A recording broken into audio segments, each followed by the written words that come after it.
Yeah, you got to be somewhere on a narcissism spectrum to do that. I'm not. Oh, you probably certainly are. are. I I talked talked to you for all of Tommy. 5 minutes, and I know that, Tommy. Are you kidding? I'm not a narcissist. Yes, I'm not oh a my. Tommy, you sat here just a minute ago and tried to like throw money at me and Boogie's face. I'm the only one here not in a hole. No, You I just was. lumped No, me into you this want to put some context into that? And I think that's why Keemstar was doing all the digging to see if I was getting paid secretly. It was because he had offered me $150K for a fight, and I turned it down, and he was very flabbergasted that I turned down the money. Woody was robbing you? Oh, That's why I made such a big deal about like, hey, if you want me back on the podcast, buy my fucking part out. Matt Pat, who just retired, was a incredibly good person. No, he made like legitimate criticism on the content, and Matt Pat had a meltdown with his wife, and he really looked like he was just a really shallow dude. The Lolcow podcast.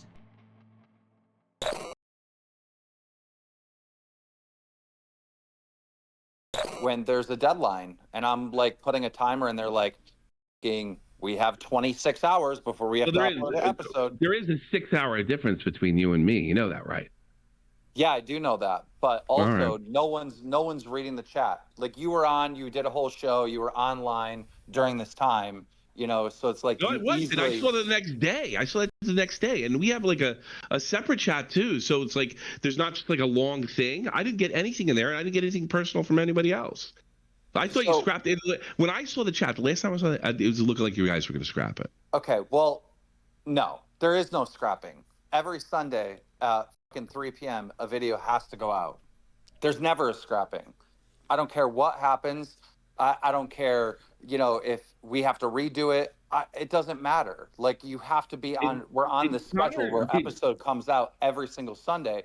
I'm the only one panicking that we don't have an episode. Did Connor show you by what we're doing to the channel by re-uploading and uploading? And did he show you that whole thing? What? Well, here's the thing. I don't know if this expectation to get it out every Sunday is really smart. I think it's destroying the channel. There are 27 videos that are still counting against us for monetization. He showed this to me today. So what's that doing is because we're uploading, we don't get the green mark, and then we pull it. We're destroying the channel. So here's what I think is got to happen. We got to upload. We got to upload on Sunday. It says Connor showed it to me. 27 videos that are going against your monetization rating, right? That's because we're uploading and deleting them. Like, I don't know the expectation to get it out. We could try to get it on Sunday, but I think if we upload it on Sunday, wait till it goes green. We're going to have to give it the 24 to 48 hours. Otherwise, we're destroying ourselves in the algorithm. At least Connor thinks so, and I think that's reasonable. That has nothing to do with what I'm saying. That has nothing to do with what I'm saying. We still got to get an episode out. It has everything to do with what you're saying, because you're saying we have to get it out by Sunday. That's not possible. We have to get YouTube to rate it. There was no recording. What are you talking about? You can't say that's impossible when no one even attempted to redo the episode. I'm talking about the future. Look, last episode is scrapped. There's nothing you can do about that now. I'm talking about the future. Nobody responded. Why do you think I'm mad? I'm the only one that cared to get the video done. You said there's nothing you can do about it now. That's because on Friday, nobody cared, right? On Thursday, when you filmed it, we didn't even know until Friday that the audio was up because you didn't check your audio. Connor didn't check the audio. So now it's Friday, 24 hours after the recording. We finally find out that there's a up. So on Friday, we should have filmed a new episode. But no, I couldn't even organize you guys. You guys are letting 12 hours go by before you respond to the chat. So now we're on Saturday. Now it's Saturday. And you respond one time saying you're awake. I'm like, okay, well, Tommy's awake. Let's organize and let's put this together. We're in panic mode. We have 24 hours to get this down. Nobody responds. Everybody's MIA. Then Sunday it comes out and there is no video. There's no video. Yes, we lost this video. What are we doing going forward? I don't know. I'm not going to care. You figure it out. Okay, fine. Why care when you guys don't care? Why give a shit? Why sit there and put in the chat? Obviously, I'm here. I tell you, I'll take care of it. You got it. Why should I put in the chat, hey, guys, we got to get this. We got to refilm. Hey, guys, we should refilm when no one has any respect for me to even respond. Like, I don't care. You figure it out. You get the episodes out. I will. Got it. Okay. Good luck. Got it. Take care. Bye. All right. That's done. We'll get the episode. So, booked. Hey, everybody, welcome to Lolcow Live. I'm here with Boogie2988, the ultimate Lolcow, and Mr. Wings of Redemption. And because, well, I have to admit, I screwed up the audio last time. We weren't able to do it. And Harley, as big a iDubbbz clout suck that he is, actually showed up again. I have no energy. I have no energy. This counts now as the third episode. The third. Yeah, Yeah, I have right. no Yeah. energy to fight with you. I have no energy to fight with you. The people need to understand. This show is fucking cursed, okay? Either Really I is. up, Jordy up, Tommy up, or Tommy up, or Tommy up again. It's But the the point they're making is, like every other podcast I've been on, we've had like a platform where we just all get together and one person records. Everybody's got to record their own. or any of these. So you miss Woody? Is that what you're saying? No. Anybody can that. That's what it sounds like you're saying. You be honest, Woody or Keemstar? Who do you like better working with? I've made more money under Keemstar than I've ever made under Woody. Well, Woody was robbing you. Yeah. I've made. I'd say this. I've made about $2,500 on the 7 years I did PK. Yeah, but that was back. He was back.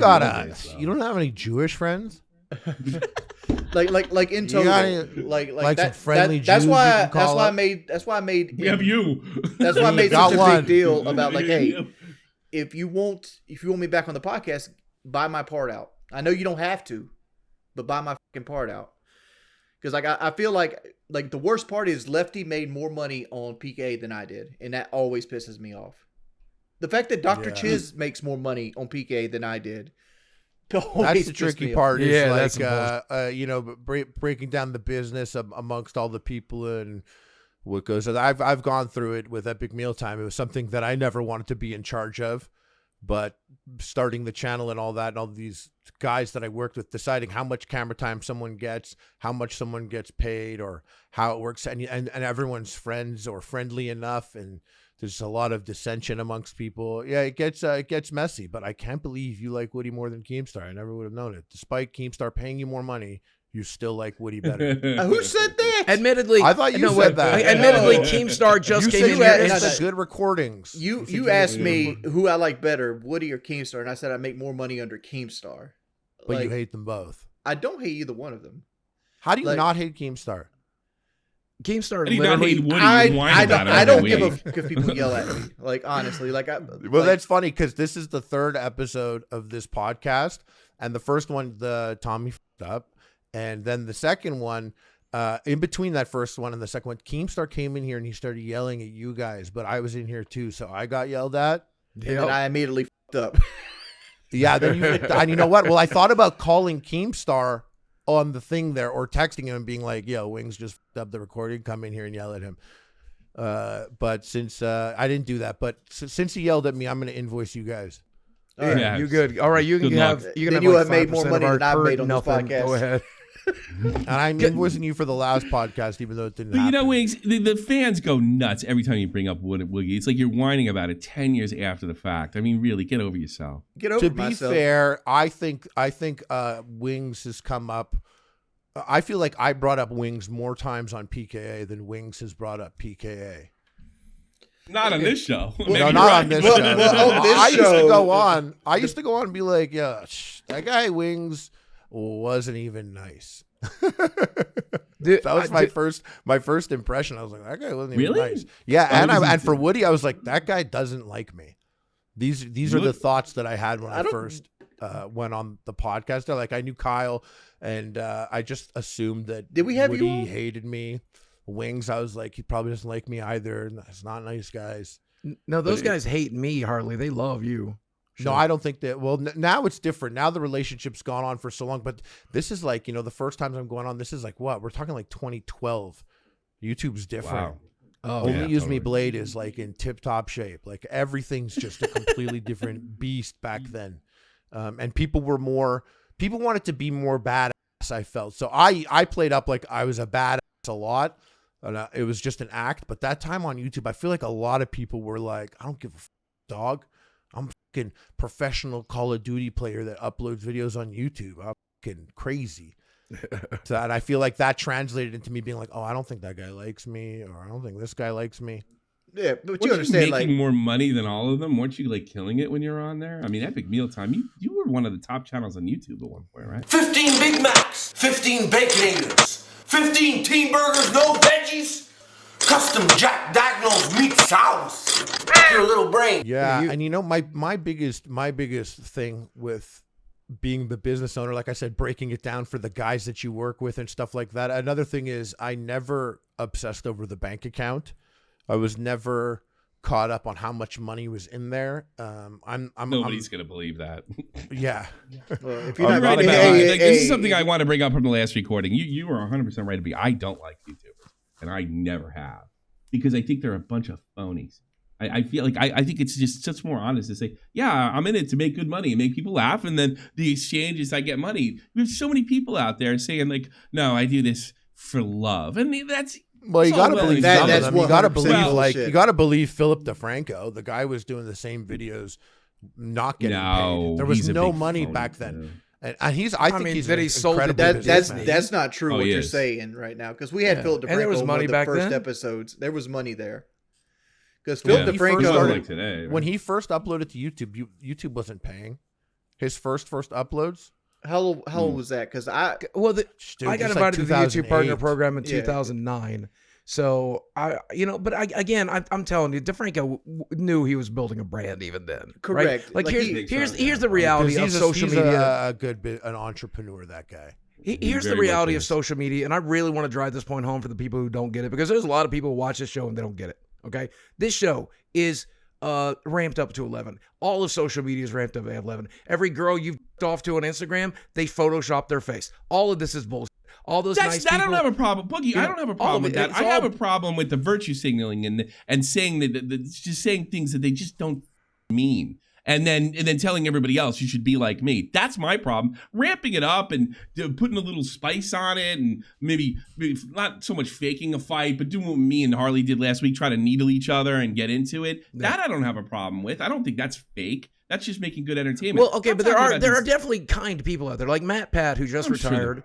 Matt Pat, who just retired, was a incredibly good person. I have met him several times, spent a good amount of time with him. Markiplier is I an saw Matt Pat incredibly slap good one of person. his editors in the face once. No, Did you really? did. No, I that's believe a joke. I believe you. Oh. I think you tell No, me. I was about to say, I kind of like His McJuggernaut's wife's channel. great. I heard he They're- was a good they're- person. Well, you know what I get to? Like, Gamer from Mars made a video about Matt Pat, right? Yeah. And he had a complete freaking meltdown with his He wife. made And one this of me little- too, that pink motherfucker.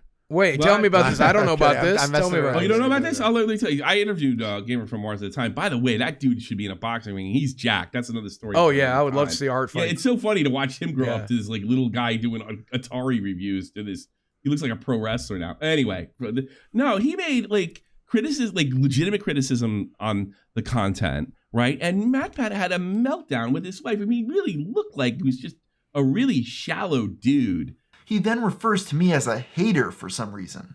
Then all the rest of the videos we're going to watch today are me and you guys. All right, you know, reacting to haters is a thing It's that a a lot of thing. channels do. It's fun, right? and- yeah. Well, yeah, we'll see. In my video, I praise you for being intelligent, good at your job, and noticing changes on YouTube. I then go on to say some changes I've noticed on your channel and what I think caused them. I never even said these changes were bad, simply that I noticed they happened. Because of this, I'm not sure why you think I'm a hater or why you believe my video was really all that negative. The biggest one that most people notice is his non-stop coverage of Five Nights at Freddy's. Most people conclude it's just because... Non-stop, guys! Non-stop! Of course, you don't literally make Five Nights at Freddy's videos non-stop, but there's no denying that you have made it quite a focus on your channel since the game's inception. Everyone assumes that FNAF is for the kids. Everyone assumes, oh, it's the FNAF franchise, it's kids. Yep. No, It's and not, and you people are guys. saying that Game It's Theory not. is younger and this and that. We are actually one of the oldest Demographic. Okay, so gaming channels, right? And you know we consult with a lot of people. A lot of gaming channels. We've seen a lot of data. We see a lot of analytics. We see a lot of the data behind these channels. Yep. We are actually, Game Theory is one of the oldest skewing gaming channels out there as far Yeah. as viewership We have the- demographics. At least for that part. I know overall, I mean, I've heard nice things about him. Overall, that he's had a really great career, and you know, I wish him the best in his retirement and all that stuff. But I mean, if you even just scratch a YouTuber a little bit, they'll try to swing your audience again. They try to get you back. They try to get revenge. You know, you gotta like. Maybe I'm wrong about most YouTubers being garbage cans, but you gotta admit they are some of. I mean, nobody can. They can all dish it out, but can't take a lot of. The thing is, what you're accurate about is the thing about being a YouTuber is it takes a very specific person to be like, I'm going to invest in me. I'm going to make a website about me, and I'm going to buy cameras to film me and ring lights so I look good, and then I'm going to go on videos. I'm going to say, like me, follow me. And so that entry level requires a particular person to do that. And it just so happens that that type of person, for the most part, isn't that cool of a person. So you're like, that is the most honest thing I think you've ever said. You're probably right. Yeah, you got to be somewhere on a narcissism spectrum to do that. I certainly am. You know, I'm a covert narcissist, right? Like, I'm not. But that said, you're probably all right. I talked to you for all of 5 minutes, and I know that, Tommy. Are you kidding? I'm not a narcissist. Yes, you are. Oh my God. I'm an asshole. I'm obnoxious, but I am not. I'm not. I don't go looking at myself or watching all my shows and saying, "Oh God, that was so great." That is not that me. kind of narcissist. Tommy, you sat here just a minute ago and tried to like throw money at me and Boogie's face. Like, I'm the only one here not in a hole. You know, like, no, I was no. You want to put some context into that? I have context. It's way funnier. I have stability, and you guys have fluctuated. Let's be honest. I mean, that's true. Kind to you both. Right. But I will say, when it comes to social media, you have to have a certain level of narcissism to do it. But then this is the experience I had, and I think a lot of people have it, right? When you are on top of the mountain, and Harley, see if you can relate to this at all. When you're on top of the mountain, 99% of what you hear is, oh, your show's so great. The thing you're creating is so great. You must be so great. And then there's that one guy who takes a swing at you. It really stands out because you're used to the echoing voices of, I must be doing something good. I must be doing something good. Why is this one guy shitting down my throat? Right? Well, you know, how I said earlier that I had friends who would be like, oh, www. The internet, you fucking loser. Those are my best friends. And they're still my best friends. A lot of people thought that the guys on Epic Mealtime were my best friends, but 2 of them were. The other guys were guys that I had worked with at summer camp and I knew from the neighborhood, and we became very friendly with one another around the time that Epic Mealtime happened. But my friends from high school, the guys that were not about that, they've always been like that. And those people have been in my life. So sometimes, like, you know, I'd go to LA and we're filming the TV show and all that. And I'd go home and my best friends would be like, yeah, I saw your fucking silly trailer for the show. What a stupid job. Anyway, don't you feel a certain amount of... They grounded me, and that was, you know, they were being themselves. You know what I mean? Yeah, you need that. So. Yeah, it's good but don't you feel a little bit of satisfaction? Because you talked before in another episode reported about how you avoided fights and then you acted out to like kind of get out of situations where people were bullying you. Doesn't it feel a little bit good? I mean, come on, I'd feel great that you're one of the most successful guys to ever do this. Yeah, but then you know what? You're right. Dork. You're right. Yeah. But like, if I hang on to that, then it would be the views dropping would be devastating to me. Sure, probably. But that was something that I had thought about that from the first video going off. So when it started to take a serious toll on you know, whether we're in the green or in the red month by month, this is like 9 years later. And so I had mentally prepared for such thing. But if I attached myself to my viewership being something that I would be, that would judge my happiness or determine how I feel about it, I would be devastated right now. And I do see some YouTubers whose views get affected and they are like desperate or they are away. And sometimes I'm just like, yo, chill. Yeah, but you seem to have an expectation that, look, this thing is going to work for a while and then it's not going to work then it's not going to be, you know, there was going to be a downslope. You're okay with that. I get the feeling that a lot of these YouTubers are like, all right, and I felt this way too when I was on Baited. This is never going away. Mm-hmm. Right. And then I think when it went away, it like sucked for me for a day. And because I'm mentally sane, I was able to readjust and grow up. But I see a lot of guys, that's when they become the lolcows. They're trying to like recapture that and then not like, look, you went up, you peaked, and you're coming down. It happens to everybody. Yeah. And there's only a few exceptions of people that can kind of hang around. You know, I mean, you had to know that the food thing. And by the way, I'm not criticizing your act. Your act was hysterical. The epic move thing was a bit, but I mean, you had to know at some level that this was not going to be cool in 10 years. Had to be evolved or changed. Society's changed. There's a lot to it. We took some stabs that didn't work. We've done a bunch of things. And then, you're like, yeah, of course it's not going to last 8 years later. And then all of a sudden Facebook is paying and we upload old videos to Facebook and they're bringing in money. And you're like, oh, that's surprising. And it's enough to keep things going, but not enough for people to be like to not be like you're irrelevant or something like that. But that word was never something that bothered me. So you don't care. YouTubers, I saw that you're not as relevant as you are. You don't. That doesn't bother you. No. Like I remember when Race Gum called FouseyTube irrelevant, and it broke his brain. He did the whole June 6th or whatever it was, January 6th. The thing that he did where he had his big love arrives or whatever, with Drake. His whole thing there.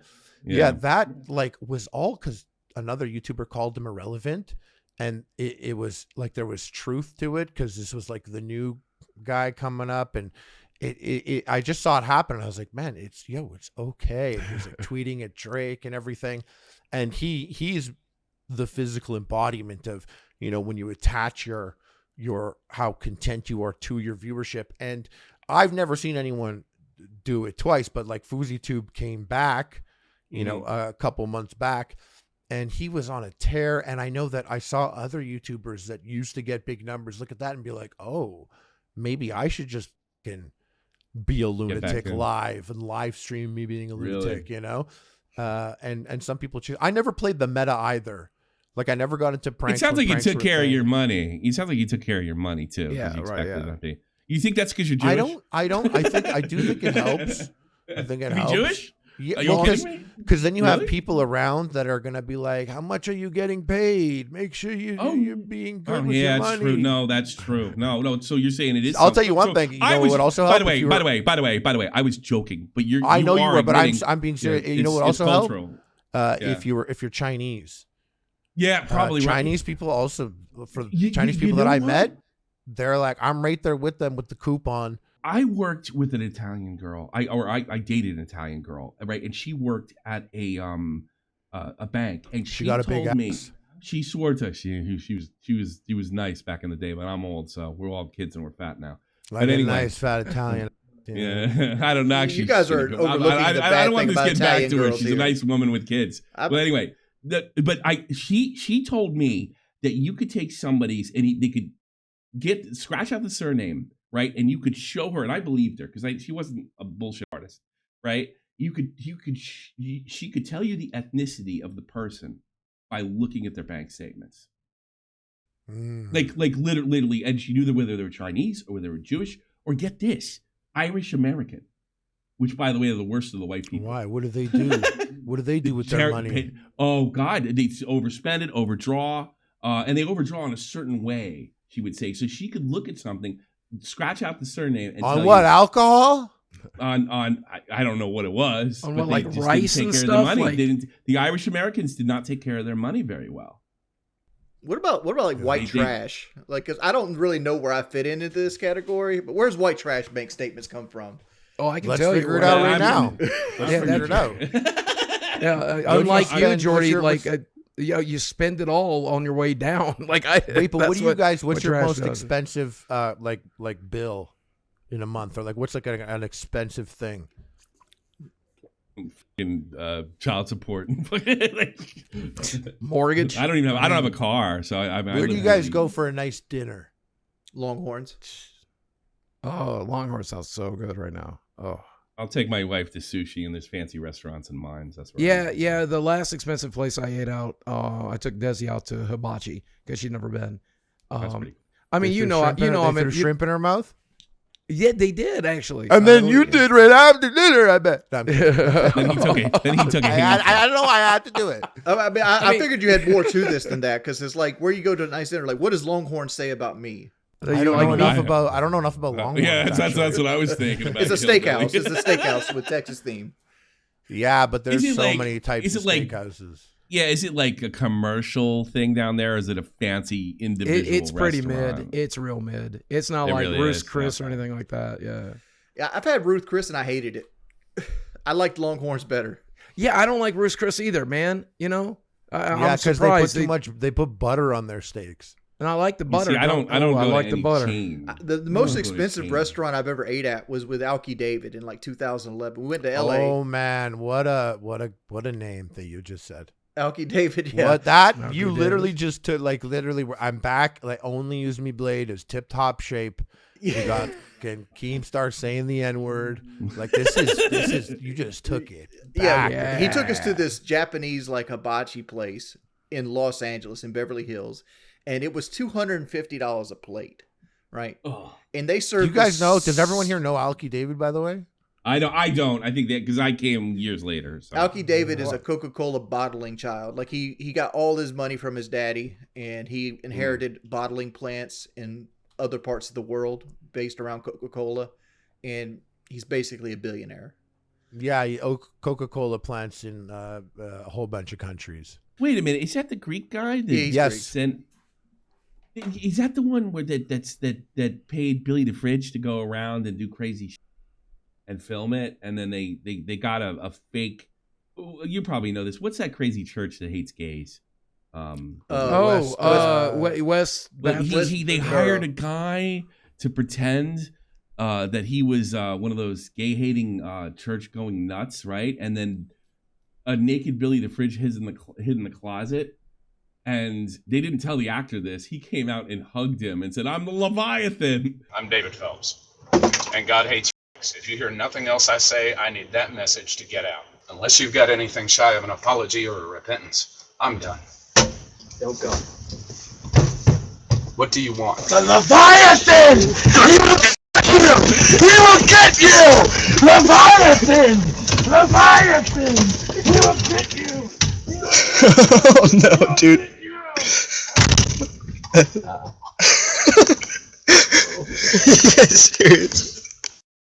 it was one of the funniest things I've ever seen, and it went viral. And I guess that's what Alki Dave wanted. This whole thing went wild, and the gay community just like wrapped themselves around Billy, and I guess the crew that was doing this, because they stood up to these creepazoid Christians. But the whole thing, and then they found out it was work, and then the whole LGBT community hated him after that. It was pretty funny. We had to abandon Alki David because he wanted to have like this guy commit suicide live on his like platform. Ooh. Yeah, he was he used to have all those game tournaments, like he would have like Modern Warfare tournaments at his place or something, and with cash prizes. Where did he go? What happened to him? He farted on his wife's microphone at her fashion show. You ever see that? No. Well, maybe Connor will play the clip. But, I hope so. Yeah, his wife has like this fashion show or something, and the interviewer there is interviewing both of them, and they're talking, and then he just grabs the microphone and farts on it and brings it back up, and they're like, I don't want to talk on this microphone now, and he's like, So we're here with Alki and Jennifer David, of course, the owners of 9021 Go, and of course Have Faith and Film On, and many, many other companies. Good to have you here. Thank you so much. You look beautiful, Nishka. Well, I'm a little bit chilly, Jen. That's okay. Alki, I don't want to put my mouth on that now. That's absolutely disgusting. Oh my goodness. Jennifer, I'm not often speechless, but I think I've actually been caught speechless now. But yeah, so as much as I thought he was a weird guy, I was like, hey, he's pretty cool.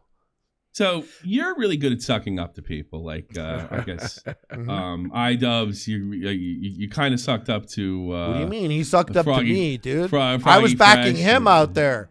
He sucked up to me. Why did you back him? You. Can we not get into this? Nobody gives a about iDubbbz. I mean, he can't win a boxing match. All right. I think it was something. There was a Twitter circle that Froggy had said something that was not accurate, and I came in and I said that was not accurate, and then he called me a liar. And then I pulled up my text messages and I read it back, and he was wrong in calling me that liar about it, saying that training with Sam Hyde was not allowed. Whatever he and iDubbbz spoke about, I don't know. But me and iDubbbz like never spoke about that. I just didn't train with Sam because I knew that iDubbbz was sensitive. Do you think the smarter Sam. thing that he could have done is just train with Sam and then deal with it? Don't tell iDubbbz. Is that what you did? No, the first time I trained with Sam. Did y'all pay Sam money? No, I didn't pay Sam money. Okay, I'm about to say, because y'all got money to fucking train. I hope you ain't giving it to Sam instead of a real boxing trainer. Right. Yeah. No, I had a real boxing trainer. I had spent the first time I went, I spent money to go to Rhode Island, and Sam said he would put me up in the hotel and everything like that. But I was like, no, it's cool. And I basically put some of the training money to that, and I had a cameraman with me to film it all. Yeah, that first Twitter circle, which gives a lot of context, Keem deleted that one. Yeah, there's the next one where I was screaming and it was cringe. That's the one that Keem kept, but the one before I was much more competent in my communications. So I was more like exhausted by the second one. I was just yelling because I was annoyed, and then I left right away. Why not just keep yourself out of it? Like that, at the end of the day. Yeah, because if someone says something and it has anything to do with something that I was adjacent to, and it's not accurate, like I will say that. I'll do it all the time. I'll be like at a family dinner, and this is why it felt like arguing with a relative with Tommy on the lost episodes. There is, if someone says something at a dinner table and it's not the place or whatever for me to say something back, I'll say something back. Like if I'm with a girl and I met her dad and he said something that was crazy, I'll be like, nah, it's not that. So as much as I'm a suck up and I do like to keep the peace between people, I will also tell it like it is. Even if it's damaging to me. I'm going to assume you're correct. I don't know all the details on that, so I'm not going to get in a fight with you on this one again. But doesn't optically that make you look like you're being cool to him in one hand and then not being cool with him to protect iDubbbz? Because that's what it with him. That was true or not with Froggy. Because it's like what Boogie just said. Why not say it? Because optically, here's what it looked like. Okay, because I don't think this optically went really well for you. All right, this is just a criticism. I'm not trying to pick No, it went very bad for me optically. Yeah. Oh, okay, fine. Then we're on the same page here. Because maybe you're telling the truth. I don't know that you're not. I Maybe think that he made a second mistake. circle, Twitter circle, I thought I was very like shrill and cringe and short, and it looked like I was bombarding Froggy. But if the previous day's Twitter circle existed, there's a much more extensive and broad conversation that goes for like 2 hours. And as soon as it went up and was gone, I thought, of course Keem removed that because I didn't look bad in it. There was nothing, like it was this extensive conversation and there was nothing to it. But then the second one, I was very shrill and short and cringe. And that one stayed up, and I was like, "Oh, obviously." Yeah, because it looks like you were just doing it to please iDubbbz. And the thing is, now that I know you a little better now, you really have no reason to suck up to anybody. Yeah, you have no reason to be here. You could have told us to fuck off. Yeah, So I just don't understand. And that's why I guess I didn't believe you last time because I wasn't calm. I was trying to get your goat. But I think iDubbbz attracts a lot of extra hate. Some people I've noticed attract extra hate. I think Wings, perfect example of a person who, like, we could all do something, but if Wings does it, it's going to get that extra level of I hate. agree with you there. Yeah. iDubbbz has adopted something like that now in his own form, where like no matter what he'll do, there will be some people. Well, I can tell you now because he can't whether he was right to do it or not, and I'm not going to debate that. You can't back to your old audience and act like a big elitist and say, yeah, all that stuff that you enjoyed and you laughed at, you're an idiot for doing it, and I'm better than this, and and I'm going to fuck off now. That's going to put a bad taste in everybody, and that's going to get you the extra hate that you're talking about. As an ex iDubbbz fan, I don't watch his current content, but I watched a lot of the old stuff, and I wasn't watching the guy because he was saying the N-word. I wasn't watching him because he was a to women or any of the stuff that he feels bad for. I didn't like that then. What I liked is when he ate cheese in a sewer, pickles in a sewer, or ate chicken out of a dumpster with Ethan, or he just was goofy and having fun with it, right? And the problem I have with his content now is that it's not fun for him at all. You can tell how miserable he is making it. And I'm not having fun watching it if you're miserable. And he's clearly a miserable person. I think I was a different iDubbbz fan than you, because I see what you're saying. But for me, I used to fast forward the intros to Content Cops, and I watched it because I was like, finally, here's a guy who's funny and who's mad about the same bull that I'm mad about with this particular YouTuber or that style of YouTube videos. And I like that. Like, my first time seeing him is this clip where at the end of his food thing, he was like, "Oh, I'm Harley from Epic Meal Time. I'm fucking gay," and he's like sitting in the car. I'm a lumberjack. I'm a big gay lumberjack, and I thought that was funny. And the reason why I saw it is because my dad sent it to me in text. That part he was go to this part of the video with like laughing faces, and I laughed at that. And then I watched other videos, and I like people do this to me sometimes. They come to me, they're like, "Yo, get an Epic Meal. You should make a spaghetti," and I'm always like, "Okay, thanks, buddy." But I did that to iDubbbz. I went up to iDubbbz when I saw him. I was like, "Dude, you got a content cop, rice scum." I was like, I did do this weird thing. I was like, I like wrote out a bunch of stuff. Did you know that a girl that was Ard, he asked her if it felt good, and he was like, "No way that happened." I was like, "It did," but I was like, as a fan, being like, "You should get this person," because for me, that's where like I would say like. I don't want to say I'm a phony YouTuber, but I don't play into the meta. I didn't do drama when drama was a thing, or rap battle beef against people. I didn't do. I just always stuck with the food stuff or whatever was in Epic Meal Time. I didn't like swerve in a big way. So this was scratching an itch for me where I was like, "Get that motherfucker." Yeah, I think I'm the biggest. Was the biggest iDubbbz fan here. And I just like the way I see it. Look, are those peoples when he makes a crack about a Jew or a black person or something like that, as that word, that are like, yeah, that's the way I feel. I hate them too. And I don't like. I think what pissed everybody off is not. I think most of the audience are like me. I know it's a joke. I know that he's not trying to hurt anybody or put down an entire group of people, right? And then he comes out and he says, "All right, you're like, I was trash for doing it, and you're trash too." Wait a minute. I never took the joke. I mean, does he really believe the only reason he was watched is because he said the N-word? Are you kidding me? I mean, Blaine's having pretty good success with that.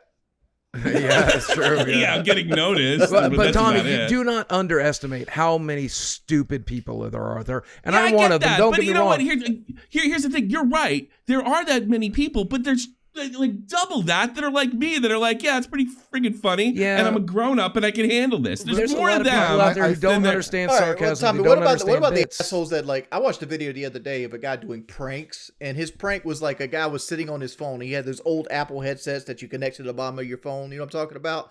Well, he took a pair of scissors and just cut them motherfuckers. Like, how do you do with that? Like, I'm not a prank. I understand it's not a prank. It's like most of the things people do to me is not trolling. It's but that it is. That's what it is. But yeah, like, right. Yeah. It's like how are these guys not getting shot just on principle alone? Because like they are. Did you hear about that guy that called that dude a pedophile? And he got shot and killed, and another guy did it. I was thinking about the guy that was trying to do that prank call with the phone to that dude, and that dude shot him in the stomach. What's that mean? Quit thinking about my twinkle. No. Quit thinking about my. Get on my Facebook call, stop. Quit thinking about my twinkle. Stop. The guy was like, "Oh, the phone's for you or something," and the guy was like, "Get away!" And then he pulled out a gun and shot him. Yeah, shot him. Oh my god. But yeah, I mean, it does happen. He ended up recovering, the guy that got shot. But I mean, you all know I'm very much pro shooting pranksters. Oh yeah, so. it's the guy. I forgot. You're the guy. I don't know what it is. That video I just mentioned, it got under my fucking blood. I'm like, dog, if you did that to me, granted, it's a $30 headset. I'd be like, yo, you got to replace this like right now. Oh no, I'm no longer. I agree with you 100%. I saw this one video. This is how extreme on this I am. I saw this one video where this kid had a basketball, and he would bounce past it to just strangers walking by, and sometimes they would catch it, and like then these other guys had like a net up, and they would like take a shot at the net. Yeah. And some people just avoided the ball, like what the hell or whatever. Yeah, but that's like a social experiment. That's but cool. You know what? It's who's the scientist here? Who's conducting this? It's for your stupid TikTok. If you bounce a ball to me, really? and I'm not just saying me, but to anyone, if you bounce a ball to them, to be they are now in your TikTok and you're getting clout from whatever, give them $50. Yeah, they are now an actor in your stupid. You know what? They caught your ball on a reaction, and what do you do? Like a bunch of 19-year-old kids like talking and holding this ball is dirty. I'm going to lunch. I don't want to hold your fucking ball. I'm here with my wife. I think that's don't debatable. What about in like your the TikTok here? What about the workout that's episodes? Because I do like some videos like that. Because there's this guy, I don't know who it is, but he'll like have like a hammer that he wants people to try to pick up, and he goes, "Hey, you want to try to pick the hammer up? If you do it, I'll give you $100." Like, what about That's that? different, but that's different because he's not like throwing the hammer at them for them Right. to catch. Like this, people are just walking and the ball gets bounced. Don't bounce a basketball to me for your TikTok. Were you that bad Don't at include sports? me in this. You know, You really were bullied as a kid. I would have just passed it back. like this. My thing with the bouncing a basketball. Like, what about somebody who's just not coordinated and like they like drop their phone or they bust their nose? That happens. It happens, and It that's like a does, great it part does of the video. happen. But the thing is, like I myself, if this happened to me, I wouldn't be like, don't give me that. Give me $50 for passing the ball. I'm built in like performer in that sense. I would do something too much in the moment. I'm not talking for me as I would much, try to dribble but when I between see my it legs. bounced at like some woman with her kid and she's holding her kid's hand and now she's like letting that's go to bull- catch the no, ball. no, no, The whole no, thing's no, just no, no, no. fucking and to be in a TikTok. No one wants to be in your TikTok. You know, or when people go up to someone buying groceries and they like scream in their ear or something, like they're like, like a noise in their ear. Yeah, that's Give them $50 immediately. Immediately give them $50 at least. I do watch prank videos when they hit my feed, but the only ones I ever watch are like the positive ones, which I'm finding out now a lot of them are staged or faked or whatever. But where they're like, "Would you like to buy this box off me for $1?" And then the dollar has like $100 worth of cash in it, or they volunteer to buy groceries. I love that shit. That's so good. But if I cannot fathom enjoying watching someone awkwardly catch a basketball or get like deal with your noise in their ear, like who's enjoying that? I'm gonna put this out there. If you're gonna stage those videos where you give people money, give people the fucking money. Because this reminds me of Stitches. You guys know who Stitches is? No. He's like The a rapper? The rapper Stitches, you know? Oh, brick in your face. Yeah, brick in your face. That guy. And he had this gimmick where he would go up to people's houses randomly and like give them $10,000. And then he would, after the camera cuts off, he would take the $10,000 back and give them $100. It's like, because like, and this is just and people will be like, okay, what, you know, it's like, that's scummy. That's a scumbag move. You give somebody's hopes up. They're thinking, oh my God, I can pay the fucking rent. I can, I can get my car in the is shop. it communicated in advance? Like, yo, you want $100? Yeah, I want $100 cake. I'm going to pretend to give you 10,000, lie to my fucking audience. But between you and I, you're just going to get 100. And you're like, no, I'm not going to do that. I don't want to lie to your audience. You're like, okay, I'll go ask another person who will take this $100. I assume that It's that's scummy communicated regardless. before. I would. It hope is so, scummy. yeah. It is scummy. But it goes back to like, you know, people that are essentially content creators have that. A lot of them have that muscle to, you know, to do that. I mean, I can literally think do doing that. I charity- choose not to do that. Like I have $10,000 I can randomly pretend to give to somebody. Yeah. Mm-hmm. Yep. I mean, I think doing charity for clout's a thing. You know, we talked about it. Like Damn, Wings, Boogie's calling me Wings out. doesn't. No, Me too, bro. Me too. No, but like for real, like Wings will do things behind the scene. I think that's the best way to do it, right? charity behind the scene, but that's one of the Right, reasons. and I'm sure not rich, so- everybody in here has, right? Like we don't need to film every time. If I'm uploaded the video every time I gave $10 to a homeless guy, then I'd have an entire TikTok feed full of it at this point, right? I don't care you that don't have people do the charity for crowd. I hate the people that sit there and lecture you like I'm doing this and you're not. That's my problem. Look, if you're gonna do charity, you get your clout from doing charity. It works.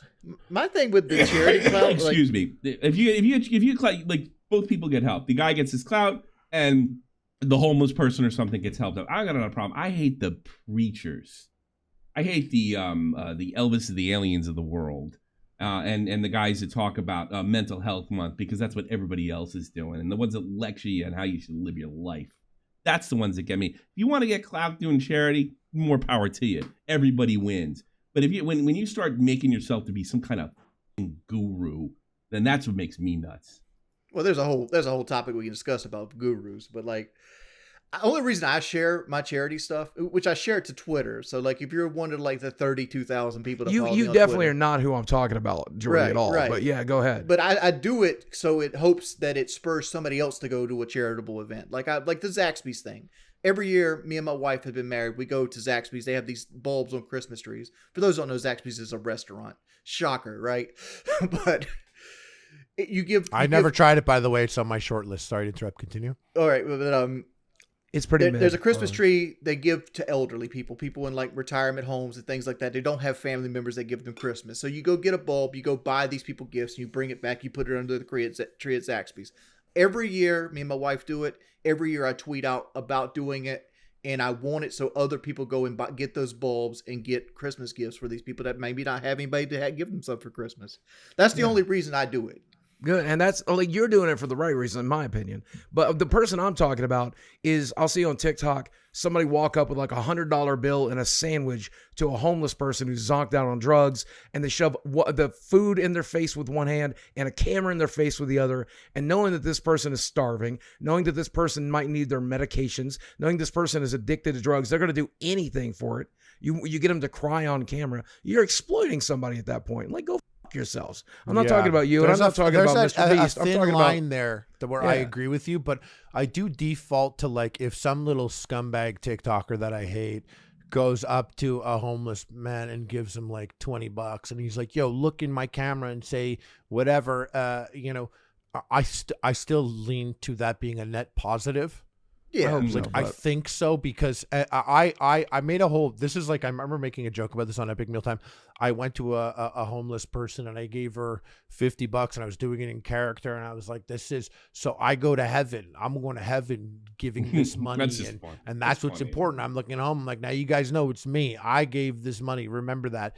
And the whole thing was like a joke, and we spoke about it, and we're like, I think we think this is net positive, even though we're making a joke about the people that give the money. Here's the problem with this argument. You could take it to, somebody could say, and I definitely don't believe this. People could say the only reason that you're raising money for charity is because you wouldn't wanted to get in a boxing ring, and there's no other way for you to do it. Even if that's true, who cares? Everybody wins. Like, I mean, like, it's actually, my issue with you is sort of like, how much have you raised for charity? Yeah, when you get in your dick measuring contest. Well, not as much as you. I'm not a millionaire, obviously. That's where. But if you're like, if it's a net positive, then I don't see what the problem is, and everybody can have their sort of. I could make a big deal about all your fights for charity, but I mean, who cares if there's? I have an issue with charity. My fights with charity, like, and I think that's why Keemstar was doing all the digging to see if I was getting paid secretly, was because he had offered me $150K for a fight, and I turned it down, and he was very flabbergasted that I turned down the money, and he assumed that I must have money elsewhere. He assumed I would assume that too. Why did you turn that down? I wanted to. It wasn't about the money, and I wasn't concerned. And 150K, regardless how much you think I have, 150K is a very good payday. I mean, I was a teacher before. I'll forever know what a good payday is and actually recognize it. But there was more to it, and there's a lot of factors and so many things. And like, when I heard Keemstar come in here and yell at you guys, I was like, that's exactly why. No, I gotta work with Keemstar. He's gonna yell at me. I'm gonna get Keemstar to fucking yell at me. You can't get yelled at. Can I say something about charity that I have some insight on? That the reason I don't give to charities randomly, like, if I'm going to do charity, I want to do it myself. Right. Yeah. I support that. When I was a young man, I worked at Domino's Pizza as a delivery driver, and I was pretty good at it. I got upgraded to crew chief, which is like you're a delivery driver that does like schedules for the other drivers, and then you also do some in-house stuff. So you're like an assistant manager. And as this role, I got to look in the computers of the company, and we had this thing called St. Jude. There's this like St. Jude's Medical St. Jude Hospital. Yeah. It's a good charity. It's a great charity. And we'd ask people to give like $1 or $2 after every order, and we raised, like, our particular store raised like $30,000 or $40,000. It was good money, right?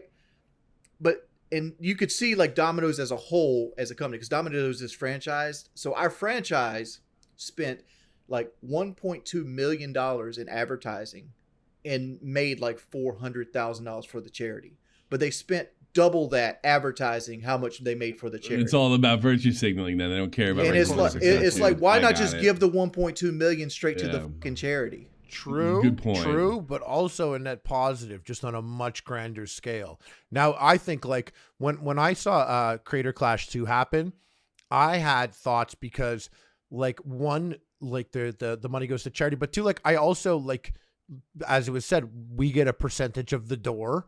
So I wasn't expecting, when I first took the first fight, there was no percentage of the door thing. You know, that didn't exist until it was already happening.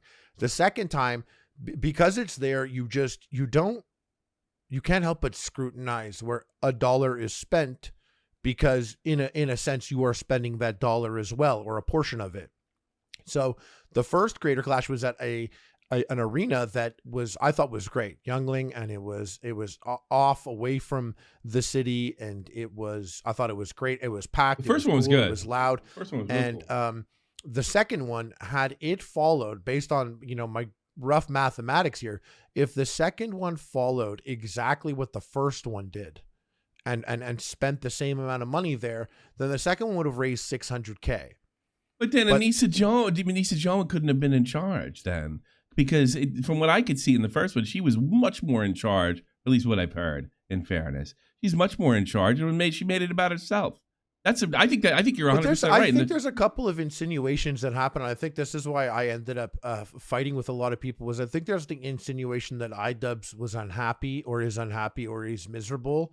I'm not saying that, by the way. I'm not saying that. No, I know you're not saying that, but I was connecting. Boogie said that earlier, and I was connecting that to the insinuation that with her. like Anissa is like some sort of control freak that's obsessed with herself. She's definitely incompetent. She's definitely incompetent, and she definitely screwed this up 6 ways to Sunday. Incompetence is, I'm sure, in the grand scale of all boxing promoters, perhaps the YouTube boxing, like the second time ever being done for these people, I'm sure they lean more to the incompetent side.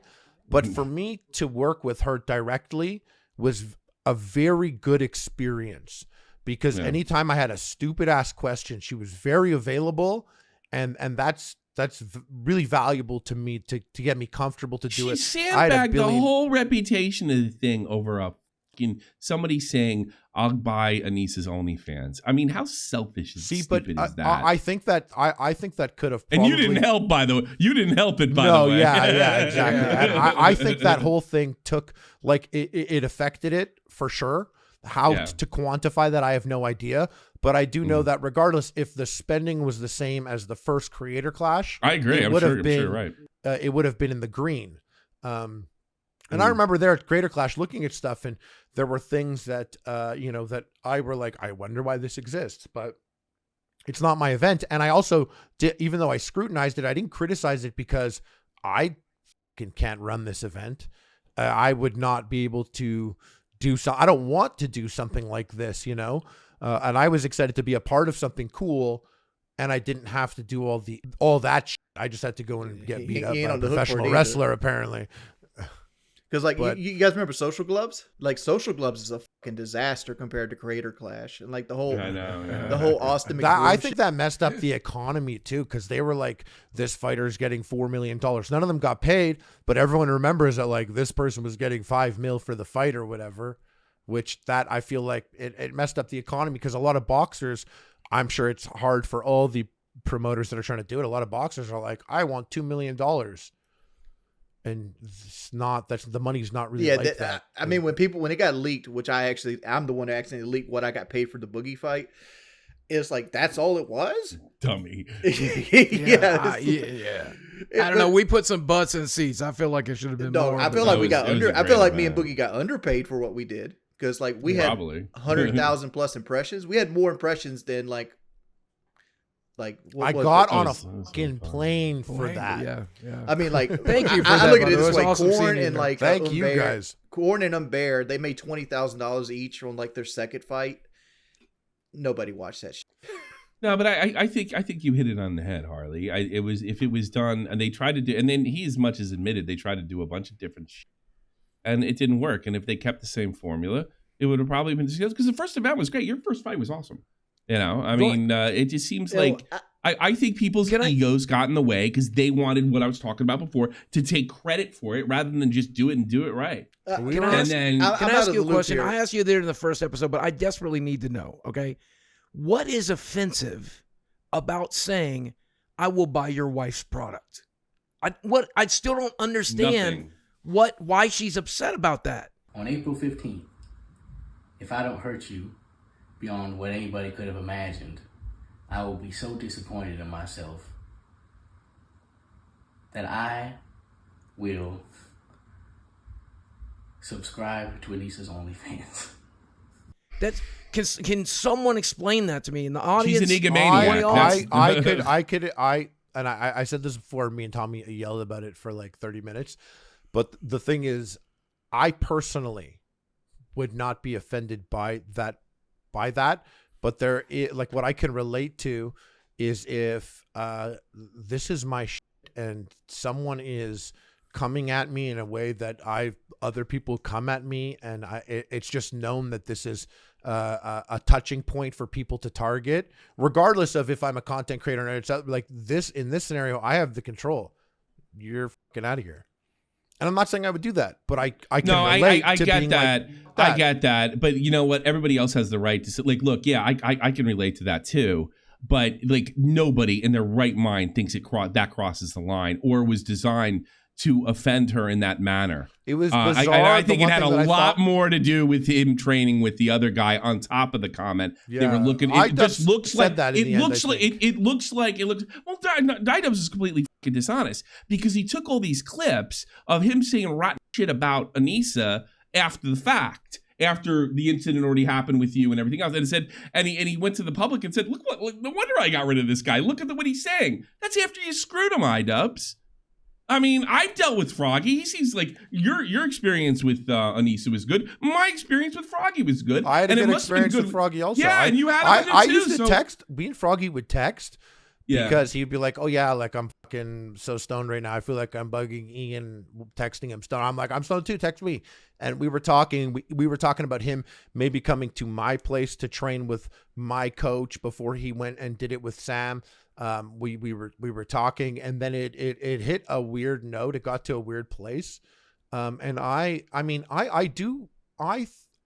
because him targeting Anissa in his talk was bizarre because she's not the person he's boxing or connected to that person. It's not like he's boxing iDubbbz. So I think it came out of left field for her and for iDubbbz. Like, what's going on here is like, did Sam tell him to make this joke? Which I'm sure he didn't, but this is the thought process maybe that they're having. But it came out of nowhere. But Harley, that's their problem. That's a ridiculous way to do things. But you know and what they I sabotaged their own beta for it But because they had thin skin. What I remember when I was training for boxing. I think you're right, by the way. I just think it's stupid. I think what you're saying is the truth. I don't think you're stupid. What I'm saying is, I think everything you're saying is true, and it's just like it makes it more infuriating. I mean, I think it's insane to do something as toxic and as masculine as like boxing and not expect talking to be part of it because it's been part of the sport since the beginning of time. No kidding. Yeah, and it wasn't even. I had to. So when I went to go train with Sam, and this is a little bit of a hot take, and I'm making big assumptions. When I went to go train with Sam, he was, and this is very good for a coach, there's an extreme amount of pressure that was put on. A lot of pressure, like, dude, you're going to get in there and this fucking Minecraft YouTuber is going to fuck you up and everyone is going to laugh. Got to get your shit going. You got to put in more time. You got to do it. You will look, you don't want to get in there and get fucking climbed. You're going to be lying on your back. You will be a fucking tweet. Did that work? That sounds like a good system to me. I played football my whole life, and it was a rude awakening to have that come back, to have that person who's going to fucking hammer you with that shit. But the pressure, you could act one way or another way. Now I was with Sam. Shout, or you can shout, or you can move forward. I had my 1 week with Sam. And it was a bit longer than a week. It was like 10 days. And I had this full time, and I had time to have the moment where I'm like, oh, a lot of pressure, to being like, I have no confidence, to being like, I'm getting better, to being like, pressure makes diamonds, and this is good now, But I think Froggy was there for a very brief period of time. And I don't think he got to get to the next phase after the pressure where the diamond happens. Because when I sat, because it was part of my life there, I sat and I thought, and I spoke to like people that were close to me that are in the space there. And I wondered like, why though attack Anissa? And what I truly did settle on is I believe he self-sabotaged. I think Froggy self-sabotaged. Self-sabotage, they canned him. Yes, and then he got mad. I think he knew that, because when you go through all the stuff, like Ian was trying to talk to him, and there was a block there, and Anissa was trying to talk, and he was blocking because he was very like, don't can tell me who I could be friends with. So what you're trying to say is Froggy did. What you're trying to say is Froggy did what he did because he didn't want to be in the event no more. Yes. I mean, that's that. I think that was like, and maybe it was subconscious, but it was a major act of self-sabotage, because not only did she remove him, but there was ample time to correct it. There was ample time to adjust the trajectory. The OnlyFans thing, like there was a lot of time to have an open dialogue before that joke. That's true, but how do you do that with people that are already that sensitive?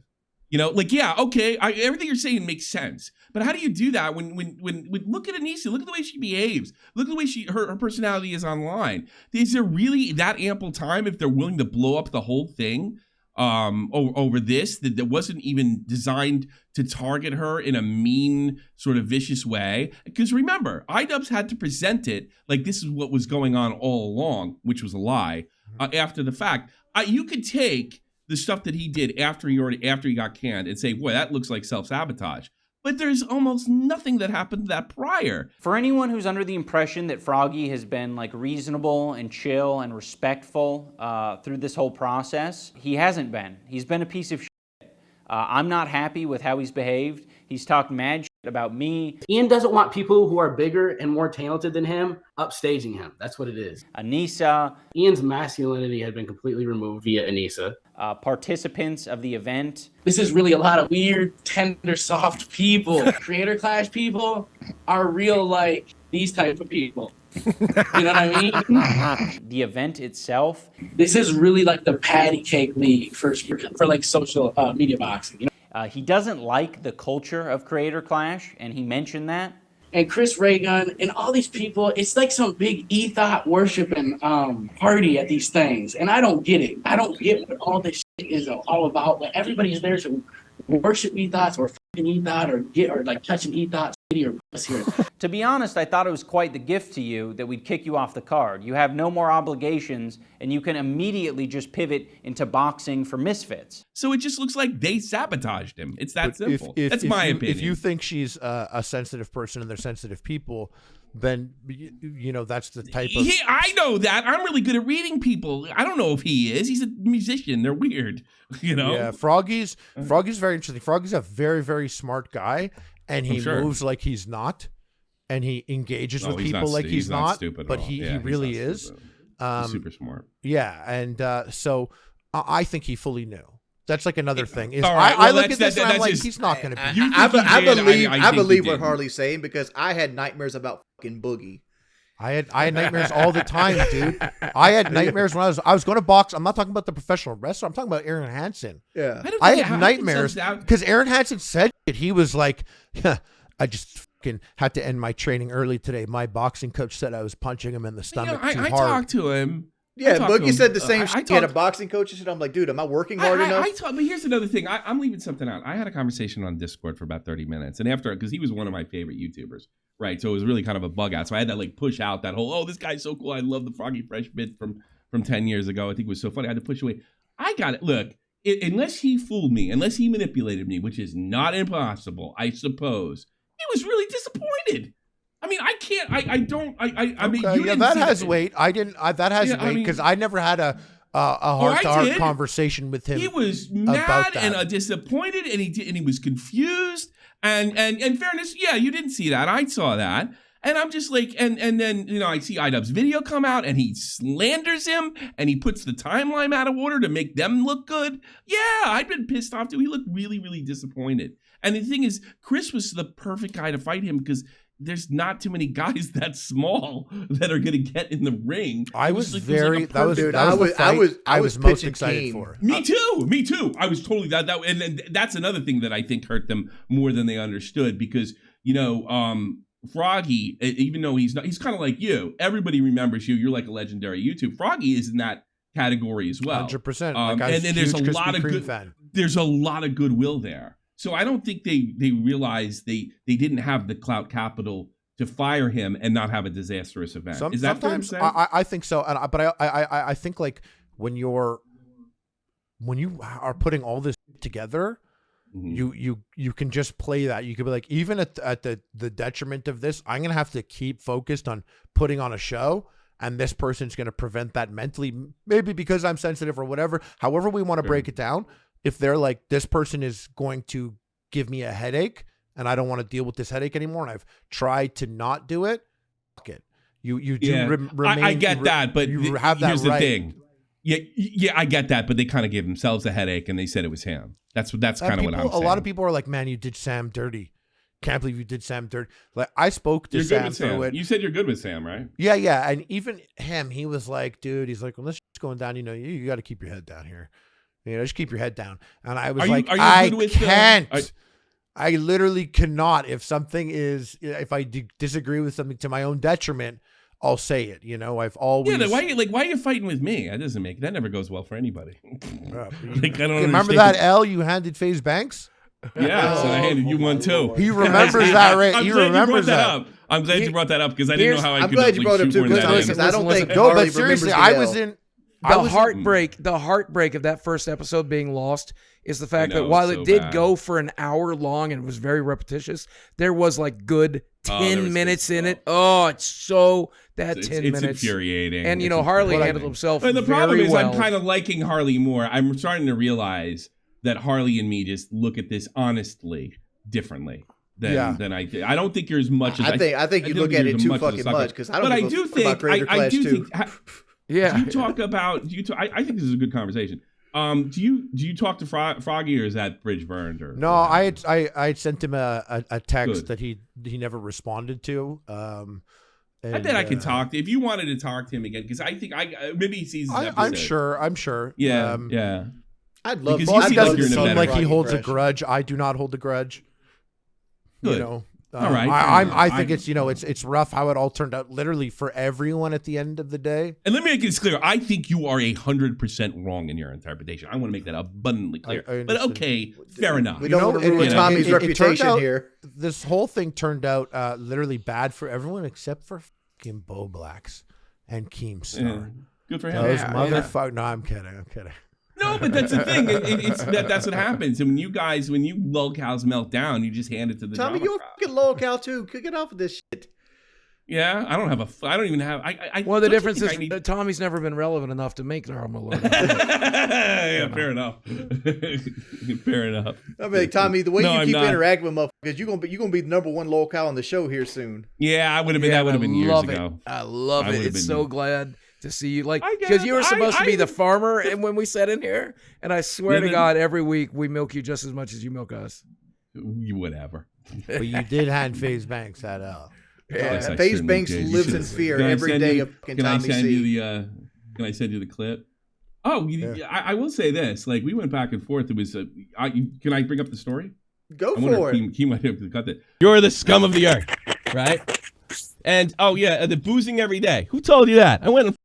Who told you that? And I find that really funny from a drug addict. All right, and that's not me being fucking mean. You're a drug addict. I never got locked up for popping pills or Adderall or booze. I never got fucking tossed out of a bar or had to be forcibly removed. And you're saying I'm boozing every day because I went out and met a soldier last night in Germany that was my fan? Get the out of here. So I predicted that he would delete the tweets. I'm 1,000% going to delete the tweets. This is an attempt not to look like a right? Because I don't want to give you the slightest bit of exposure. By the way, this is something like 12 tweets. Thanks to the exposure. You leeching dude, all you had to do is ignore me. And I'm pointing out the fact that you did exactly what I accused you of. Stupid. And you're telling me stupid? Get the fuck out of here. Enjoy your miserable life, you fat pussy. And it ended there. No, it didn't. He wasn't done. No, what happened was, do you remember when he got in a fight at, and I initially stuck up for him, at the club, right? And then I said his story didn't make sense, right? And I was me and Dave, and I said his story didn't make sense. And it just sounded kind of like they told him to leave and he wouldn't leave. And then he went outside and said somebody molested his girlfriend, and which turned out not to be true. And I said that he would lose in court. He had a complete meltdown. He attacked me first on Twitter. I went right back at him. Is that the video where we saw his head? Yeah, You see his head in that video? Yeah, I see his head in that video. You know what I'm told that's from? I don't know if it's a fact. It's what is the drug everybody used to use back in the day to stay awake and play video games? Adderall. Jordy? Adderall. Yeah, Adderall. I heard that's the Adderall. It does that? Spot. That's what I was told. It makes you hyper. It does it in makes a you certain, hyper. Like normal hair loss is with normal male pattern baldness is you get what I get right here, and then it connects to the circle in the back where your yarmulke would be, and it connects, and that's your. I wasn't making a crack. I just. I mean, I'm showing on my and then male it pattern connects. baldness. He's just bald in that one spot.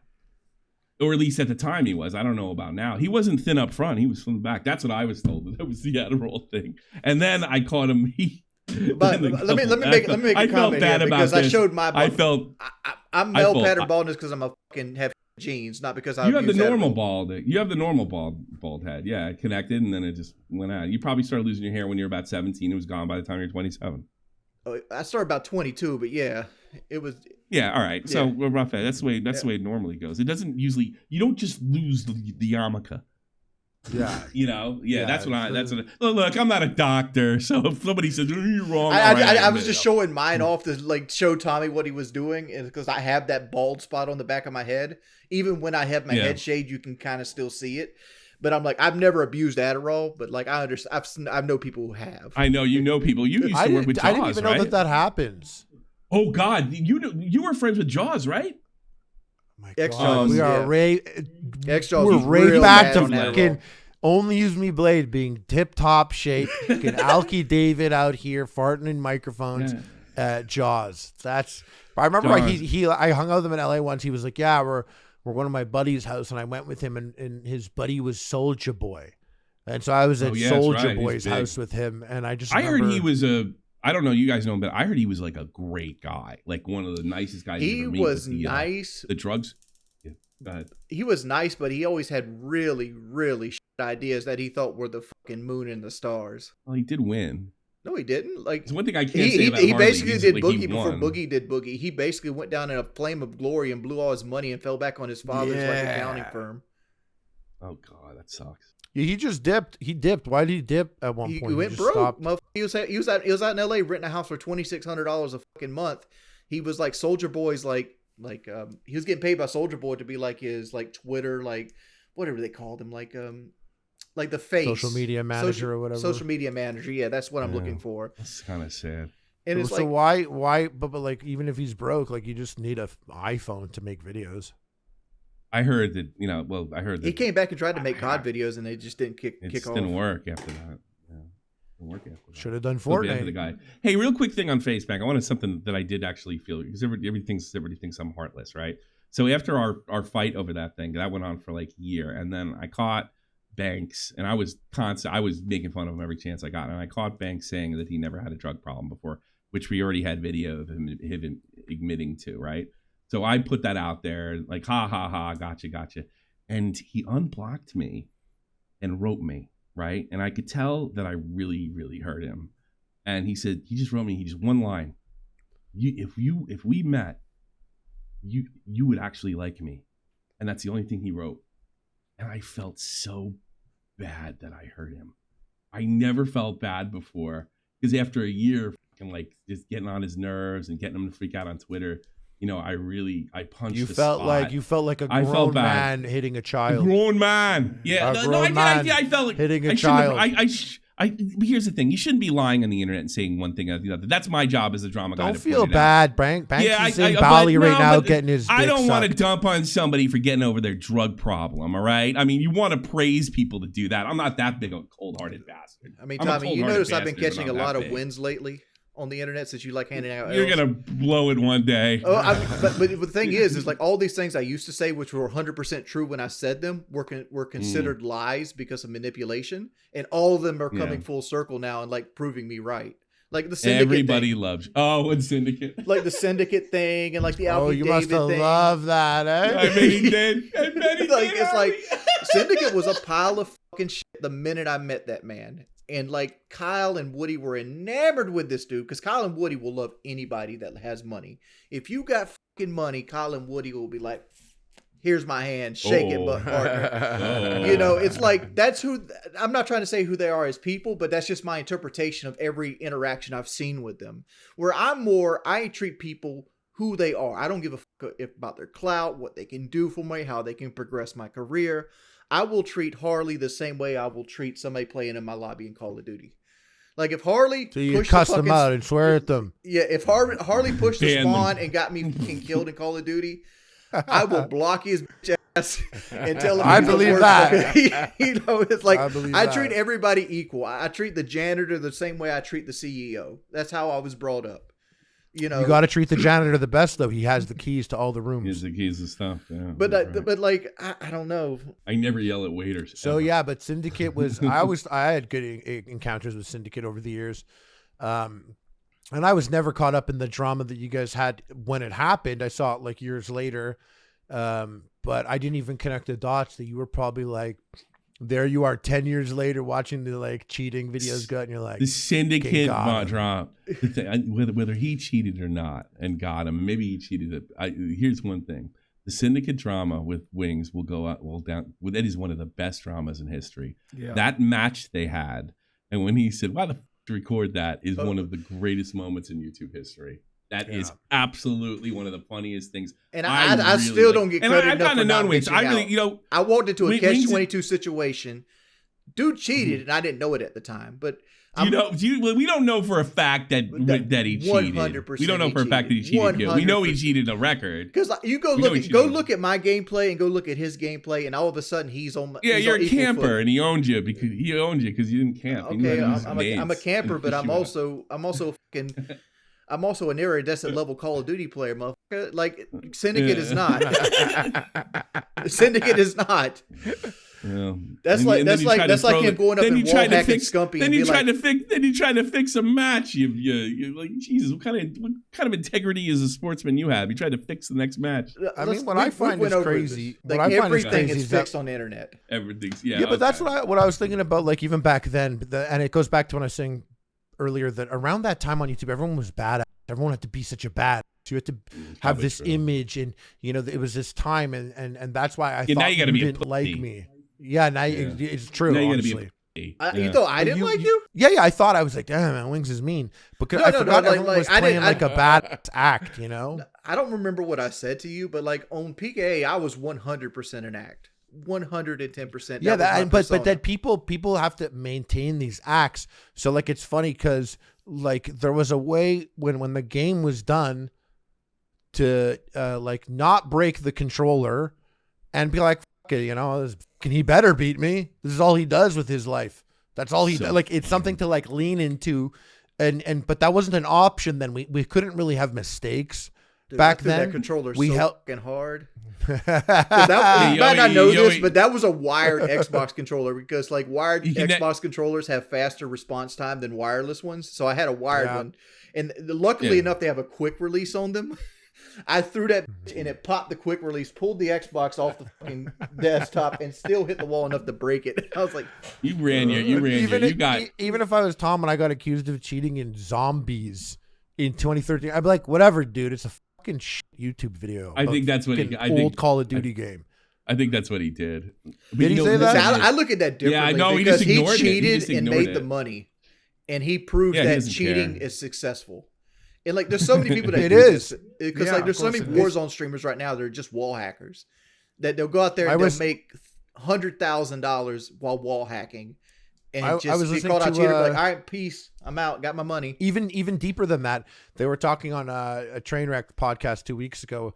They were talking about people that were, you know, in a particular game, botting their stream, and it pushed them up to the top. And I think it was Asmongold was saying that he looked, and it was about like he had 30 real viewers, but he had 1,000 purchased, but he was at the top of the game. And he had said something to the guy, and the guy actually ended up messaging him back and was like, yeah, I bought the stream because it pushes me up higher to the top. A few weeks go by or months, whatever, I forget the exact story, but he went back to that game, and there was the guy at the top with 8,000 viewers and no botted viewers. He like faked it till he made it, and it worked. And there have been exploits from the beginning of YouTube that people took advantage of. There were times when people bought likes on YouTube, when people were buying views. And I remember seeing other YouTubers. I was fortunate that my channel was just like viral at the time. I saw people. White boy putting his shit in pets and animals. That bit, I remember the first time I got introduced to Epic Meal with your content. I remember I just got divorced, where I was like living on my own. What episode was it, Tommy? No, you know what I remember? The thing that made me laugh is gay bacon, and me and my buddy used to go around everywhere and saying gay bacon. You couldn't even do gay bacon anymore. Come to think of it, you know. I could, but I also have to suck dick. I have to be a gay man.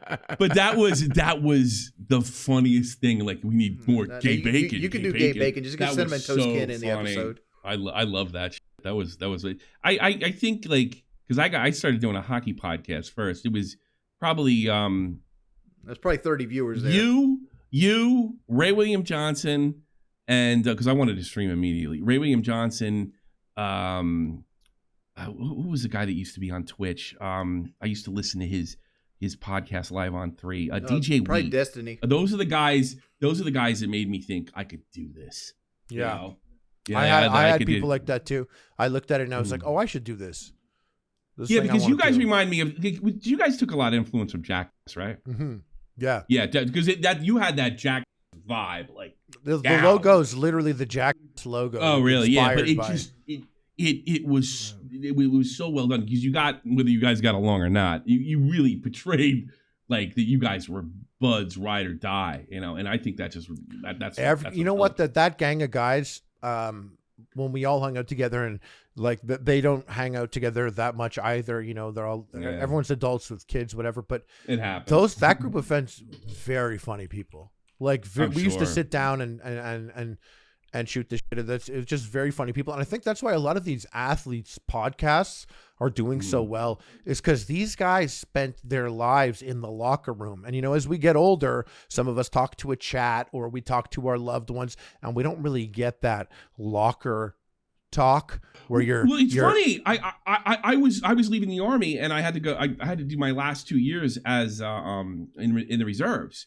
Right. And then that's the first thing I missed, that weird camaraderie, that bros, they called it dude bros back then. You guys were like the ultimate dude bros. And that's why I thought, like, wait a minute, I have friends that are just as wacky as those guys in Epic Mealtime. I could project that through hockey, you know, or try to. It didn't work. I had to do it to drama, but to get a check. Yeah, the least valuable skill set. Yeah, I know. I thought I well, drama. I'm not trying to say like you do it badly. I'm just saying like drama is the easy. No. To but that's I fell into it. I think drama is the politics of YouTube, and I think that's what I was attracted to. And I like drama a lot more than I did when I did hockey. I like doing hockey, but it's fun to have a check. Yeah, you do. You like fight with me, you must. You got it. YouTube drama. I'm the low guy in the poll. YouTube drama is kind of boring for the most part, isn't it? No, I mean, you love it. I want to talk about. I like the big stuff. I like EDP getting busted. That's good, but like the meaningless, like Flu Flam got into an argument with Bing Bang, and now there's a speaking rap about album. EDP. I don't Boogie, didn't you have a fucking you know what? meltdown I gotta be honest with you, Boogie. Boogie. I'll forget this. I swear to God, Boogie. I wish we would go back to that, because you know what took over after that? What? Like the Flim Flam and the. I know exactly what you're talking about. It is stupid. I want the stupid stuff back. I want the funny stuff back, because everything is pedo, PDF files. I mean, as long as there's PDF files out there, take them down. I mean, but they don't. You take cannot them down. fill It's my just all their feed content. with enough It's all the content. episodes of people getting taken down. Yeah, They're not taking it down. They're not taking anybody down. It's just all they're talking about. There's some guy in a Discord, and he has a weird anime picture. That's not busting anybody. Oh yeah, I mean, people call me a PDF file all the time. It's obviously I know. Well, lunacy, right? Like, yeah, right? It's and I will say that I think personally, when you're calling everyone a file, then you are letting actual files hide in plain sight.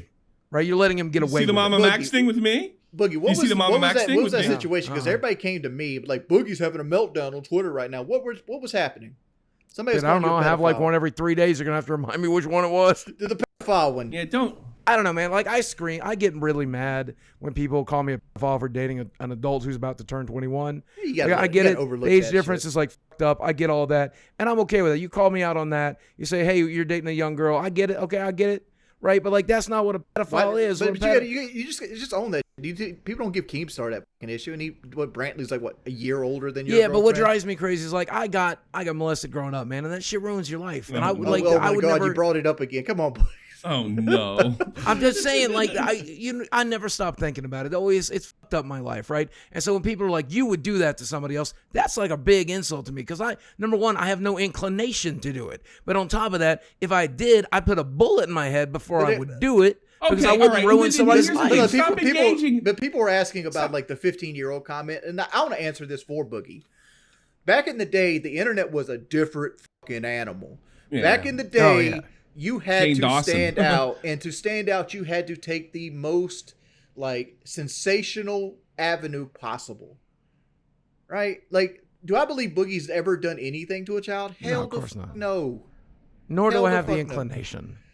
But you got to stop engaging with those guys on Twitter, Boogie. I know it's just here's the problem, and I hate to say it because I know it's going to get worse, but it is one of the things that just like really boils my blood because it is something that happened to me. Because it happened to me, I'm so fucking mad about it still. And the way my anger presents is when you put that shit on me, I'm fucking boy. Let me ask you this, Boogie. If Jordy had called me a pedophile when we stepped in that ring, that fight would have went real different. I promise you that. No problem. Yeah, you would have sucked his All right, guys, we got to end it because Harley's giving us a shit ton of time, and I want to thank. I'd like to have you on again, actually, Harley. Yeah, hit me up. You're amazing, brother. Oh, Harley, by the way, now that I'm washed up, my schedule is pretty flexible. Hey Harley, you can text me. I know I gave you my number. You're washed up in the best way possible. You took care of. Yeah, you washed up on an entire tunnel full of money. Look at all my wrestling chairs. I go to those shows. There's two things I can't take away from you. I'll never, ever. So you guys got to step in the ring, man, and you did it. I would never take a shot at any of you for doing that. So the fact that you guys took it away, I think it takes. Yeah, but you made fun of me for crying after though. Yes, that's. I think there should be a Tommy C. Harley fight in the ring. Some of you, like all three of you at one time, like really were successful at doing this stuff. So I do respect. I was never successful at doing this stuff. I don't know about that. That's because Woody took your money. No, it's because I didn't take it as serious as I should, and like I've never been the kind of person that would backstab people. All right, everybody. Really, thank you again for coming on, and I hope we had a good conversation. I think it was cool. a good. Harley, thanks for coming, man. Twice now, and they're only going to get to see one. Have a good night, everybody. Have a good night, guys.